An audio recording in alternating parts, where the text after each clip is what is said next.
سیدہ آمنہ سلام اللہ علیہا فرماتی ہیں جب حضور کی ولادت کے لمحے قریب آئے تو ستارے میرے آنگن کے اتنے قریب آ گئے کہ مجھے لگتا تھا میرے ویڑے میں گر پڑیں گے. اور فرماتے ہیں جو ہی حضور کی ولادت کے لمحے آئے میرے بطن سے ایسا نور نکلا، اس کی روشنی اور اس کی چمک اتنی تھی، میں یہاں بیٹھی مکے میں تھی، شام اور بصرہ کے محلات مجھ کو نظر آنے لگے. یہ سیدہ آمنہ کا قول ہے سلام اللہ علیہا کا، اس کا کوئی بھی انکار نہیں کرتا. تمام مکاتب فکر کے لوگ اس کو مانتے ہیں، تسلیم کرتے ہیں. اور پھر اجالے ہی اجالے پھیل گئے، نور ہی نور پھیل گیا.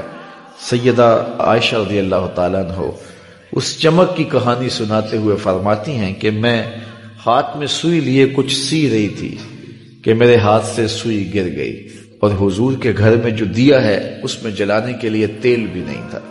تو میں پریشان ہوئی کہ اب گمی ہوئی سوئی کیسے ملے گی. ایسے میں حضور تشریف لائے تو میں نے عرض کیا تو حضور مسکرا پڑے. اب اگلے لفظ سیدہ کے سنیے، فرماتے ہیں ایسی روشنی آئی کہ میں نے گمی ہوئی سوئی کو تلاش کر لیا. حضرت قاضی ثناء اللہ پانی پتی علیہ الرحمہ نے تفسیر مظہری کے اندر لکھا ہے کہ باقاعدہ عورتیں حلیمہ سعدیہ کے گھر آئیں اور کہا حلیمہ تو اتنی امیر ہو گئی ہے کہ رات کو بھی چراغ نہیں بجھاتی. بڑے بڑے امیر چراغ بجھا کے سو جاتے ہیں لیکن تیرے گھر میں رات کو بھی چراغ جلتا ہے.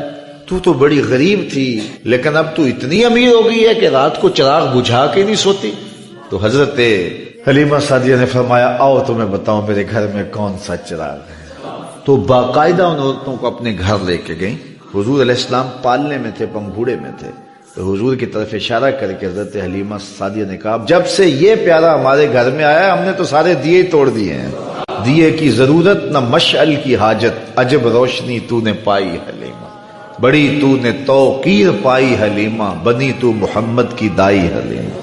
کہتے ہیں حضرت حلیمہ سعدیہ کو دوسرے کمرے میں روشنی کی ضرورت ہوتی، حضور کو اٹھا کے وہاں لے جاتی، اور پھر انہیں جب بھوک تنگ کرتی حضور کے چہرے کو دیکھ لیتے. بھوک بھی مٹ جاتی، پیاس بھی مٹ جاتی، اندھیروں میں چراغاں بھی ہوتا. وہ سارا دن تو صحراؤں میں گھوم لیتی تھی، اسے جب بھوک لگتی تھی لبوں کو چوم